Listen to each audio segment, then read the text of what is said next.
Yo, Dragon Ballers, real quick, I need to let you guys know about two events that are coming up soon, being hosted by PPG. All the info will be down in the description, but we have the Dragon Ball Super Card Game Fest from March 26th to the 27th. This is going to be the first ever event where they are trying out the sideboarded best of one format. Besides that, it'll just be a celebration of the Dragon Ball Super Card Game, so you're not going to want to miss it. The other one is for organized play through the Pro Play Tour. We have the regional qualifier April 2nd in Kentucky. Shout out to the Midwest, so you're definitely not going to want to miss that. Shout out to PPG because they run awesome tournaments, but also besides that, this is the thing I've been concerned about in the past where these tournaments just don't get enough advertisement. So shout out to PPG for doing more and putting in more work to advertise these events. I hope to see you guys there. Let's get back into the video.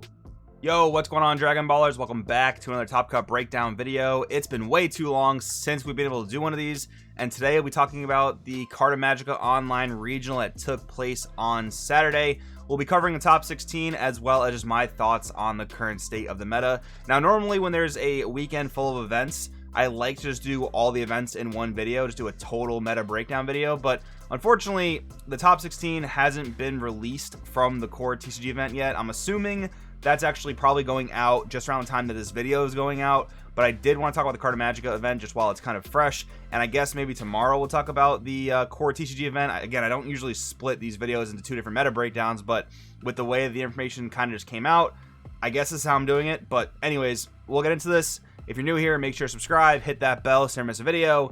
And if you guys want to help support the channel while also stepping your game up, now that we have more events coming, make sure to check out the Patreon down in the description. You can read the articles that I post there or inquire about coaching if you really want to make a step forward. Anyways, let's get started here. All right, so the Cartamagika Online Regional for 2022, 256 players, so the total cap was met. Very, very awesome. This is the top 16. By the way, I am going to have a link down in the description where you guys can see all the deck lists for all these decks. Shout out to Eggman because he compiled all that information. It's really awesome that he takes the time to do that for the community, so I just wanted to make sure I shouted him out. But yeah, that link will be down in the description. But real quick, we'll list this off and then we'll get more kind of like in detail about each deck and its role in the meta. So to King Piccolo taking the event. Shout out to my teammate Marcel Russell for taking this event with the win. His deck profile is on the channel. It was yesterday's video, so make sure to check that out if you want to see that video. Anyways, we have 1 yellow Trunks, 3 U7 Goku, which I heard was the most highly repped deck in the tournament overall, and also the most highly repped deck in Top Cut, so it seemed like a very popular pick. Also a strong pick, because even though it was most popularly represented in the tournament, it still managed to make good conversion into the top 16 as the most popular deck. Then we have 2 Gogeta Xeno, 1 Sin Shenron, 1 Janemba Mill, 1 Red Broly BR, 2 Android 16, 1 Sin Xeno, 1 Soul Striker, and Android 18. So let's get into it a little bit more in depth, deck by deck. All right, King Piccolo. My thoughts on it, just considering that, again, my teammate won this event with this deck, and I placed 3rd in the core event with this deck. In my opinion, it's the most broken deck of the format, at least upon first glance. And when I say that, I don't necessarily mean it's the best deck automatically. I think there is a legitimate running, though, for this to be the best deck, and the reason I think that is because Bandai has done so much to address free play in the game, and King Piccolo just still has such a plethora of it. There is just so much that happens for free in this deck. Like, turn 1, play a 1-drop, turn 2, play a Unison, turn 3, your potential for, creating a board and aggroing your opponent is infinite. The very interesting thing is that, back in, like, the, what was it, set 13-ish meta, where King Piccolo was one of the top 3 decks. You had like King Piccolo, Mecha Frieza, and Dark Broly. King Piccolo was really more of like a defensive mid-range deck than it was an aggro deck, but in this current format, this is one of the aggro decks that you're playing, right? Because back then, decks had much higher kill potential much earlier. King Piccolo, you have legitimate kill potential like turn 3 and beyond. Turn 3, turn 4, which in my opinion is a much more fair space for aggro decks to potentially win. It's really going to be more so turn 4, especially if your opponent's not self-awakening and, not tapping out recklessly. Turn 4 is much more realistic. But again, it's like all the free you can do in this deck is honestly just insane. Again, that's why I think it's the most broken deck in this format, because so much of it is free. But again, like even back then, I guess you were comparing it to Mecha and Dark Broly, but people always called King Piccolo the most fair deck out of that bunch.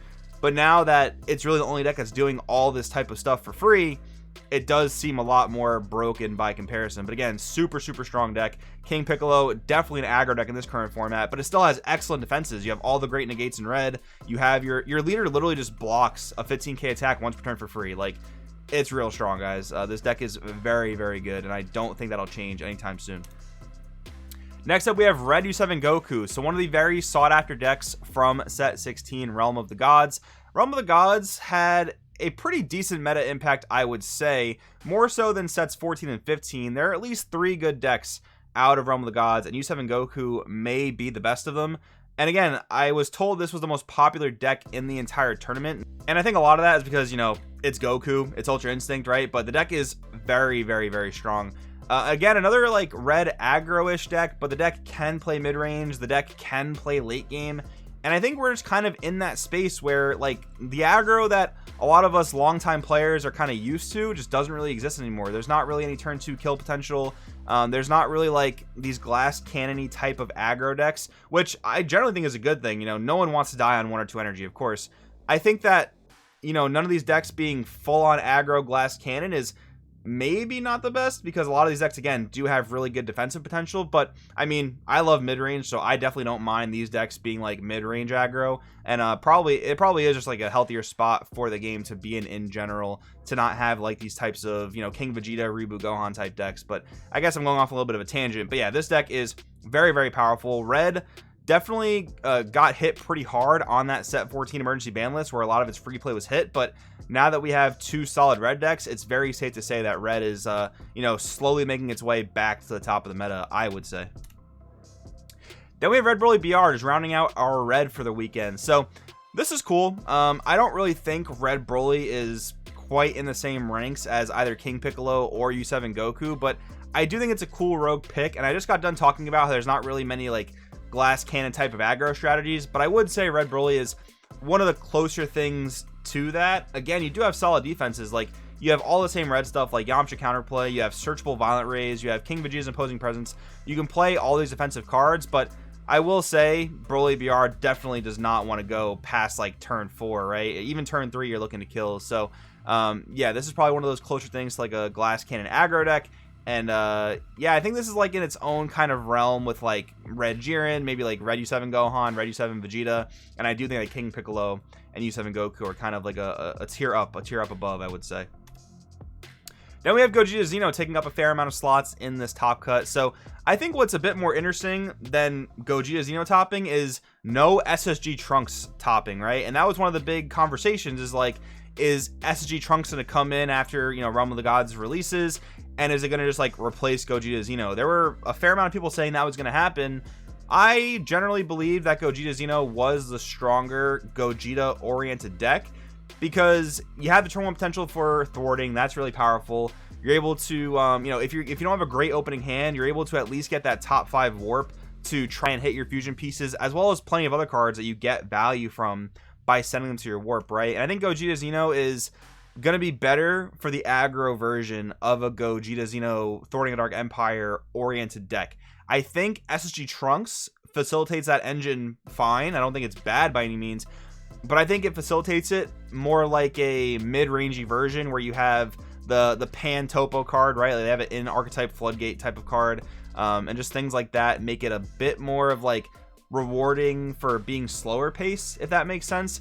But I think that there are just decks that are going to beat you out if you're going for that slower pace, like Gogeta Xeno thwarting kind of strategy. So that long-winded explanation is me trying to say that I think Gogeta Xeno, the actual Gogeta Xeno leader, is a much better positioned leader and deck than SSG Trunks probably is in this format. Because if you're playing Gogeta Xeno, again, you want to be that mid-rangey aggro type of deck. I don't really think you want to be all that defensive, because you're a deck that's able to put out a lot of pressure for very cheap. So you want to get the most out of that from a competitive perspective. All right, now for yellow. So we have 1 Trunks and 1 Sin here. This is just about what we expected for yellow. No oddball choices like no Goku Black Wish. Nothing else in the yellow spectrum, at least for this top 16. Again, this is pretty expected. People thought yellow Trunks would be pretty strong coming out of the gate, and I do think it's good. Again, though, I've definitely noticed it is a pretty significant step down in power from Icarus, but that's probably fine. Yellow was on top for such a long time. I'm a little surprised about not seeing any Golden Frieza, but I think that'll just be like kind of like a hit or miss type of deck, to be honest. And Sin Shenron, there are a lot of people that have said this is best deck in format in Realm of the Gods. And again, I think it's possible. I think the deck is very, very good, but there actually seem to be a lot of aggro decks popping up, and that can be a pretty rough time for Sin. I think Sin's whole thing is like, how healthy can you make it to Machikabura Unison? If you get to Meki with like 5+ life, odds are you're probably winning that game. But if you get to Meki with like 3 or less life, it's still going to be pretty risky, right? And I think that's like actually a skillful point in the format where if you're playing a mid-range or mid-range aggro deck, you have to know how to pressure Sin, how to extend properly, and make sure they just can't get to their late game for free. So I think like the whole matchup spread, like, oh, this matchup is 60-40 in favor of Sin, I think that kind of goes out the window. And I think a lot more skill expression is kind of involved here, at least when it's like an aggro-ish deck up against Sin. That's just my opinion anyway. All right, now we're talking about blue. So Soul Striker, first off, very interested to see that only one Soul Striker topped this event. But I will say, though, I think a lot of people were prepped with hate for Soul Striker, and while it is the best blue deck, it is the most easy blue deck to hate because all the silver bullets affect Soul Striker, where not all the silver bullets affect the other blue decks. And that's mostly because Soul Striker inherently untaps as a leader, and the Borgos types of cards definitely punish that pretty heavily. So I think when there's any potential for Soul Striker to be good, people are going to play those 1-drops, especially in the best of 1 format. But honestly, you should also expect it in a best of 3 format, because you know, people have the room to do that. Sideboard best of 1, same thing. Again, I think Soul Striker is very powerful. The cards it has at its disposal are very strong, but I think, again, whenever there's any potential for it to be good, people are going to be prepped. Going on to Android 16, though, 2 spots in the top 16 is very, very interesting. Seems like it's coming off a bit of the hype from the American Nationals run, where Jared Lopez made 2nd place with the deck. And yeah, I mean, I think it's solid. Again, it's a blue deck that's not necessarily as hindered by blue silver bullets like Soul Striker is. And the cool thing about the deck is that it can play kind of like without a hand, but I mean, hand destruction is not really anywhere to be found with Cell Surge being eliminated from the meta. So that's not a super relevant role in the meta that it has to play, but it can do that. Its energy is an extension of its hand. It is a pretty cool strategy in my opinion. And I guess you could actually say that Android 16 is the closest thing to a hand control strategy in this meta. It's not a full out hand control deck, but it does have elements of hand control more so than any other deck in this top 16. And it's actually the only deck that includes green, which is definitely pretty interesting. And then wrapping it up, guys, we have 3 different mill decks taking this top 16. And when we talk about core tomorrow, we'll see the Android 18 mill actually won that event. But yeah, mill is interesting. I think whenever there's not like a super aggro meta, mill is probably in a good spot because you definitely have potential to mill out the mid-range and the control decks.